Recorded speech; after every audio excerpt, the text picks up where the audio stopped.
Now we are going to discuss about magnetic induction at a point due to a straight current carrying conductor. XY എന്നുള്ള ഒരു straight current carrying conductor ഉണ്ട്. P എന്നുള്ള പോയിന്റിൽ ഉണ്ടാകുന്ന magnetic induction കണ്ടുപിടിക്കുക എന്നുള്ളതാണ് നമ്മൾ ഇവിടെ ചെയ്യാൻ പോകുന്നത്. Actually it is an application of Biot-Savart law. For this, consider a straight conductor XY carrying a current I in the direction Y to X. ഇവിടെ ശ്രദ്ധിക്കുക, Y to X ആണ് കറണ്ടിന്റെ ഫ്ലോ. അത് ഇവിടെ കാണിച്ചിട്ടുണ്ട്. I എന്നുള്ള കറണ്ട് ആണ് ഇവിടെ ഫ്ലോ ചെയ്യുന്നത്. And here we have a point P which is at a distance A from the XY conductor. നമ്മുടെ XY എന്നുള്ള കണ്ടക്ടറിൽ നിന്നും A ഡിസ്റ്റൻസ് അകലെ P എന്നുള്ള ഒരു പോയിന്റ് ആണ് നമ്മളിവിടെ എടുത്തിരിക്കുന്നത്. ആ പോയിന്റിലുള്ള മാഗ്നറ്റിക് ഫീൽഡ് ആണ്, മാഗ്നറ്റിക് ഇൻഡക്ഷൻ ആണ് കണ്ടുപിടിക്കേണ്ടത്.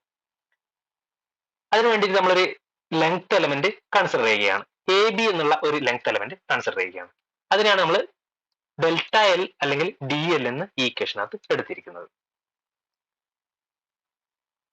അപ്പോൾ consider an element A B of the length D L എന്നുള്ള ലെങ്ത് ഉള്ള ഒരു എ ബി എന്നുള്ള എലമെന്റ് നമ്മൾ കൺസിഡർ ചെയ്തു. Now you can see that BP ആണ് R എന്നുള്ള distance. BP equal to R ആണ്. അതേപോലെ തന്നെ ആംഗിൾ OBP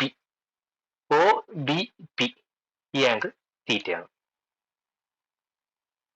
അടുത്തായിട്ട് നമുക്ക് P എന്നുള്ള പോയിന്റിൽ AB എന്നുള്ള ഈ ലെങ്ത് എലമെന്റ് കൊണ്ടുള്ള മാഗ്നറ്റിക് ഇൻഡക്ഷൻ കണ്ടുപിടിക്കാം.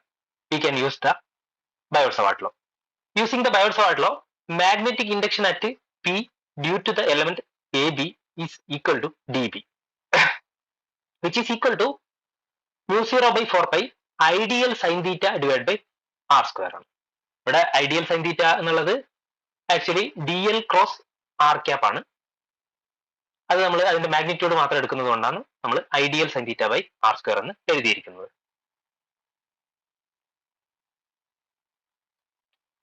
അടുത്തായിട്ട് നമ്മൾ ബി എന്നുള്ള ഈ പോയിന്റിൽ നിന്നും ഈ എ പി എന്നുള്ള ലൈനിലേക്ക് നമ്മളൊരു പെർപെൻഡിക്കുലർ വരയ്ക്കുകയാണ്. ആ പെർപെൻഡിക്കുലർ ആണ് ചെന്ന് ടച്ച് ചെയ്യുന്ന പോയിന്റ് ആണ് സി. അടുത്തായിട്ട് നോക്കുക, ആംഗിൾ ഒ പി ബി ഏതാണ്? ആംഗിൾ ഒ പി ബി ഈ ആംഗിൾ ആണ്, ഇത് ഫൈ ആണ്. അതേപോലെ തന്നെ ആംഗിൾ ബി പി എ അത് ഡി ഫൈ എന്ന് എടുത്തിരിക്കുകയാണ്. ഇത് നോക്കുക, നമ്മൾ ഈ ഒരു ട്രയാങ്കിൾ കൺസിഡർ ചെയ്യുക, ബി സി എ എന്നുള്ള ഒരു ട്രയാങ്കിൾ കൺസിഡർ ചെയ്യുക. ഇവിടെ നോക്കുക, അവിടെ ഈ ആംഗിൾ തീറ്റയാണ്, അതേപോലെ തന്നെ ഈ ആംഗിളും തീറ്റ ആയിരിക്കും when this A B is very small. D L എന്നുള്ള എ ബി എന്നുള്ള ഈ ലെങ്ത് വളരെ സ്മോൾ ആകുന്ന സമയത്ത് നമുക്ക് ഈ ആംഗിളും ഏകദേശം ഈക്വൽ ആണെന്ന് പറയാം. അങ്ങനെയാണെങ്കിൽ നമുക്ക് ഈ ട്രയാങ്കിളിനകത്ത് ട്രിഗ്നോമെട്രിക് ലോസ് റിലേഷൻസ് ഉപയോഗിച്ചുകൊണ്ട് നമുക്ക് ബി സിയുടെ ലെങ്ത് കണ്ടുപിടിക്കാം. ബി സിയുടെ ലെങ്ത് ഈ ട്രയാങ്കിളിനകത്ത് കണ്ടുപിടിക്കുകയാണെങ്കിൽ ഇത് തീറ്റ എന്നുള്ള ആംഗിൾ ആണ്, അപ്പൊ ഇത് ഓപ്പോസിറ്റ് സൈഡ് ആണ്. അങ്ങനെയാണെങ്കിൽ അതേ സമയത്ത് ഹൈപ്പോട്ടിനസിന്റെ സ്ഥാനത്ത് വരുന്നത് ഈ ഡി എൽ എന്നുള്ള ഈ ലെങ്ത് ആണ്. അപ്പോൾ നമുക്ക് ഈ മൂന്ന് കാര്യങ്ങൾ ഉപയോഗിച്ചുകൊണ്ട് നമുക്ക് B C equal to d L sine theta എന്ന് എഴുതാവുന്നതാണ്. അതേപോലെ തന്നെ നമ്മളിവിടെ ഈ ഡി ഫൈ എന്നുള്ള ആംഗിളും ആർ എന്നുള്ള ഈ ലെങ്ത് ഉപയോഗിച്ചുകൊണ്ട് നമുക്ക് ബി സിക്ക് മറ്റൊരു ഇക്വേഷൻ എഴുതാം, which is equal to R D phi. അപ്പൊ നമുക്ക് എന്ത് കിട്ടും? B C is equal to d L sine theta is equal to R D phi എന്ന് കിട്ടുന്നതായിരിക്കും. ഇവിടെ നമ്മൾ ഉപയോഗിച്ചിരിക്കുന്ന ഇക്വേഷൻ എന്താണ്? ആർക്ക് ലെങ്ത്തിന്റെ ഇക്വേഷൻ ആണ്, റേഡിയസ് ഇൻറ്റു ആംഗിൾ. ഇതാണ് ആർക്ക് ലെങ്ത്തിന്റെ ഇക്വേഷൻ. അത് ഉപയോഗിച്ചുകൊണ്ട് ബി സിയുടെ ലെങ്ത് ആർ ഡി ഫൈ എന്ന് എടുക്കാവുന്നതാണ്. അപ്പൊ നമുക്ക് D L sine theta is equal to R D phi എന്നുള്ള ഈ റിലേഷൻ ഈ ഇക്വേഷനകത്ത് ഇക്വേഷൻ 1 സബ്സ്റ്റിറ്റ്യൂട്ട് ചെയ്യുകയാണെങ്കിൽ ഇക്വേഷൻ ഇങ്ങനെ മാറുന്നതായിരിക്കും. D B is equal to mu 0 by 4 pi I R D phi divide by R square എന്ന് കിട്ടിയിരിക്കുകയാണ്. ഇതിനകത്ത് ഓരോ ആറ് ക്യാൻസൽ ആയി പോകും, ബാക്കിയുള്ളത് mu 0 by 4 pi I D phi by R എന്നാണ്. അടുത്തായിട്ട് നമ്മൾ കൺസിഡർ ചെയ്യുന്നത് ട്രയാങ്കിൾ ഒ പി ബി ആണ്. ഒ പി ബി എന്നുള്ള ഈ ട്രയാങ്കിൾ നമ്മൾ കൺസിഡർ ചെയ്യുകയാണ്. അതിനകത്ത് ഇവിടെ ഫൈ എന്നുള്ള ഒരു ആംഗിൾ ഉണ്ട്. ദെൻ കോസ് ഫൈ എന്ന് വെച്ചാൽ adjacent side divide by hypotenuse ആണ്. ഇവിടെ അഡ്ജസന്റ് സൈഡ് ആയിട്ട് വരുന്നത് എ എന്നുള്ള ഈ ലെങ്ത് ആണ്. അതേപോലെ തന്നെ ഹൈപ്പോട്ടിനസ് ആയിട്ട് വരുന്നത് ആർ എന്നുള്ള ലെങ്ത് ആണ്. അപ്പൊ നമുക്ക് ആ രണ്ട് കാര്യങ്ങൾ ഉപയോഗിച്ചുകൊണ്ട് cos phi is equal to A by R എന്ന് എഴുതാവുന്നതാണ്. Adjacent side divide by hypotenuse A by R എന്ന് എഴുതാവുന്നത്. അല്ലെങ്കിൽ R equal to A by cos phi എന്ന് എഴുതാവുന്നതാണ്. അപ്പൊ നമുക്ക് ഇവിടെ ഒരു ആർ ഉണ്ട് ഈ ഇക്വേഷനകത്ത്. ആ ആറിനെ നമുക്ക് എ ബൈ കോസ് ഫൈ വെച്ച് റീപ്ലേസ് ചെയ്യാം. അപ്പൊ ആ ഇക്വേഷനകത്ത് ആറിന്റെ സ്ഥാനത്ത് എ ബൈ കോസ് ഫൈ കൊടുക്കുന്ന സമയത്ത് കോസ് ഫൈ ന്യൂമറേറ്ററിലേക്ക് വരും, എ ഡിനോമിനേറ്ററിൽ തന്നെ റിമെയിൻ ചെയ്യും. Then our equation is D B is equal to μ0 by 4 pi I cos phi D phi divide by A എന്നുള്ള ഒരു ഇക്വേഷൻ ആയിട്ട് മാറുന്നതായിരിക്കും. അടുത്തതായിട്ട് നോക്കുക, ഈ ഒ പി എന്നുള്ളത് ഈ എക്സ് വൈ എന്നുള്ള ഈ നമ്മുടെ കണ്ടക്ടറിന് ഒരു പെർപെൻഡിക്കുലർ വരച്ചിരിക്കുകയാണ്. അപ്പൊ ഈ പെർപെൻഡിക്കുലറിൽ നിന്ന് അല്ലെങ്കിൽ നോർമലിൽ നിന്ന് നമ്മൾ ഇങ്ങോട്ട് ആംഗിൾ മെഷർ ചെയ്യുകയാണ്. അപ്പോൾ ഈ വൈ എന്നുള്ള പോയിന്റ്, ഈ വൈ എന്ന് ഉദ്ദേശിക്കുന്നത് നമ്മുടെ കണ്ടക്ടറിന്റെ, ഈ കണ്ടക്ടറിന്റെ ഒരു എൻഡ് ആണ്. ആ എൻഡിലേക്കുള്ള ആംഗിൾ എത്രയാണ്? 5 എന്നുള്ള ആംഗിൾ ആണ്.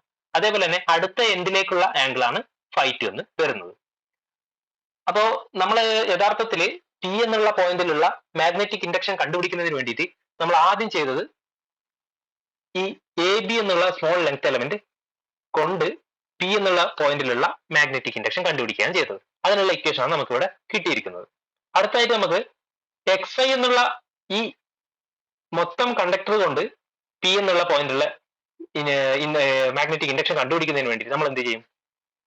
ഈ ഇക്വേഷനെ നമ്മൾ ഈ മൊത്തം കണ്ടക്ടറിന്റെ ലെങ്ത്തിനനുസരിച്ച് നമ്മൾ ഇന്റഗ്രേറ്റ് ചെയ്യണം.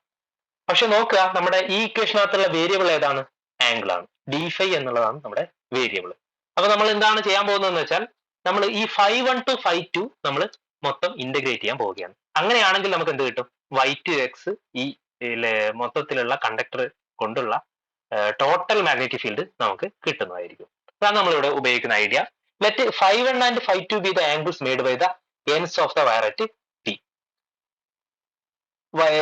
ഈ 5 5 ആണ് നമ്മുടെ എക്സും വൈയും ഈ രണ്ട് എൻഡുകളും പി എന്നുള്ള പോയിന്റിൽ ഉണ്ടാക്കുന്ന ആംഗിളുകൾ. Then magnetic induction at P due to the whole conductor. The whole conductor, ഈ മൊത്തത്തിലുള്ള കണ്ടക്ടർ കൊണ്ട് ഇവിടെ ഉണ്ടാകുന്ന മാഗ്നറ്റിക് ഇൻഡക്ഷൻ നമുക്ക് എങ്ങനെ കണ്ടുപിടിക്കാം? D is equal to -φ1 to φ2 μ0 by 4 pi I cos phi D phi divide by A എന്ന് കിട്ടിയിരിക്കുകയാണ്. ഇവിടെ നമ്മൾ ചെയ്യുന്നത്, നമ്മൾ ഈ 5 to 5 നമ്മൾ ഇന്റഗ്രേറ്റ് ചെയ്യാണ്.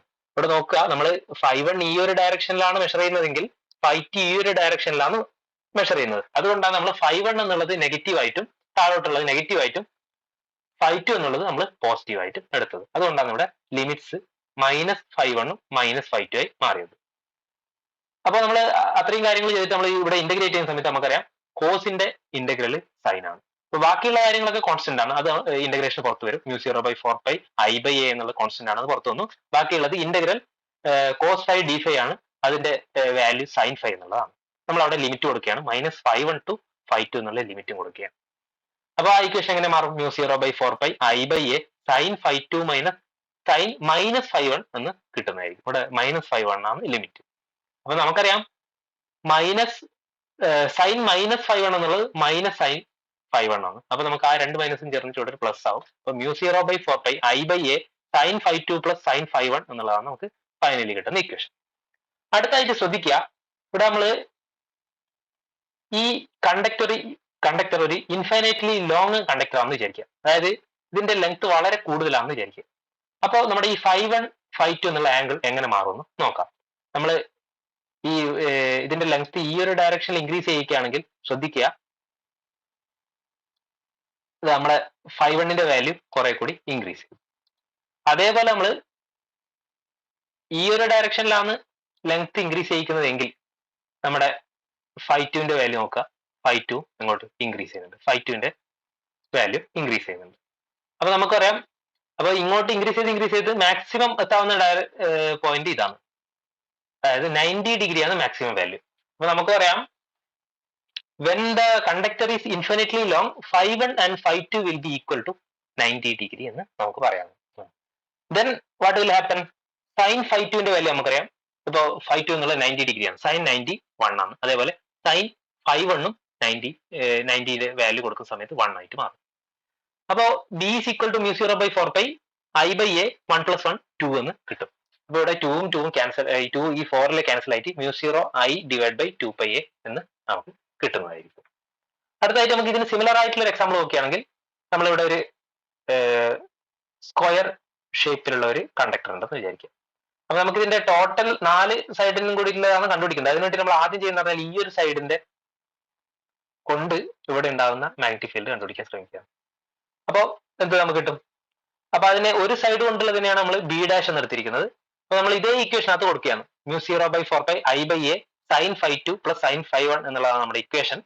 അപ്പൊ അതിനകത്ത് നമ്മൾ ഈ ആംഗിൾ നമ്മൾ സബ്സ്റ്റിറ്റ്യൂട്ട് ചെയ്യുകയാണ്. ഇവിടെ ഒരു കാര്യം ശ്രദ്ധിക്കുക, എ എന്നുള്ളത് ഈ കറണ്ട് ക്യാരിയിങ് കണ്ടക്ടറിൽ നിന്ന് നമ്മുടെ പോയിന്റിലേക്കുള്ള സ്ട്രെയിറ്റ് ഡിസ്റ്റൻസ് ആണ്. അത് ഇവിടെ എ എന്നായിരുന്നു നമ്മൾ എടുത്തിരുന്നത്. ഇവിടെ നോക്കുക, ഈ സ്ക്വയറിന്റെ ഒരു സൈഡ് ഡി ആണ്. അപ്പോൾ ഈ ഒരു ഡിസ്റ്റൻസ് എന്ന് പറയുന്നത് d/2 ആണ്. അപ്പൊ നമ്മൾ എയുടെ സ്ഥാനത്ത് കൊടുക്കുന്നത് d/2 ആണ്. അതേപോലെ തന്നെ φ1ന്റെ വാല്യൂ നോക്കുക, φ1ന്റെ വാല്യൂ 45 ഡിഗ്രി ആണ്. അതേപോലെ φ2ന്റെ വാല്യൂ 45 ഡിഗ്രി ആണ്. അപ്പോൾ sin 45 നമുക്കറിയാം എന്താണ് 1/√2 ആണ്. ആ വാല്യൂ നമ്മളിവിടെ സബ്സ്റ്റിറ്റ്യൂട്ട് ചെയ്യുകയാണ്. അതേപോലെ d/2 എന്നുള്ള വാല്യൂ നമ്മളിവിടെ സബ്സ്റ്റിറ്റ്യൂട്ട് ചെയ്യുകയാണെങ്കിൽ ഈ ഇക്വേഷൻ μ0/4π 2i/d ഇൻറ്റു 2/√2 എന്ന് മാറുന്നതായിരിക്കും. ഇവിടുന്ന് 2ഉം 2ഉം ഈ 2ഉം ഈ 2ഉം ഈ 4ൽ ക്യാൻസൽ ആയി പോകും. ദെൻ μ0i/√2 πd എന്നുള്ളതായിരിക്കും ഒരു സൈഡ് കൊണ്ടുള്ള മാഗ്നറ്റിക് ഫീൽഡ് എന്ന് നമുക്ക് കിട്ടുന്നതായിരിക്കും. ഇനി അടുത്തായിട്ട് 4 സൈഡുകൾ കൊണ്ടുള്ള മാഗ്നറ്റിക് ഫീൽഡ് കണ്ടുപിടിക്കാൻ നമ്മൾ എന്ത് ചെയ്യണം? ഇതേപോലെ ഓരോ സൈഡിന്റെ നമ്മൾ ആഡ് ചെയ്യണം. അപ്പൊ 4 തവണ ആഡ് ചെയ്യുന്ന സമയത്ത് നമുക്ക് 4 കൊണ്ട് മൾട്ടിപ്ലൈ ചെയ്താൽ മതിയാവും. അപ്പൊ then total B at this centre point will be equal to 4b' is equal to 2√2 μ0i/πd എന്ന് കിട്ടുന്നതായിരിക്കും.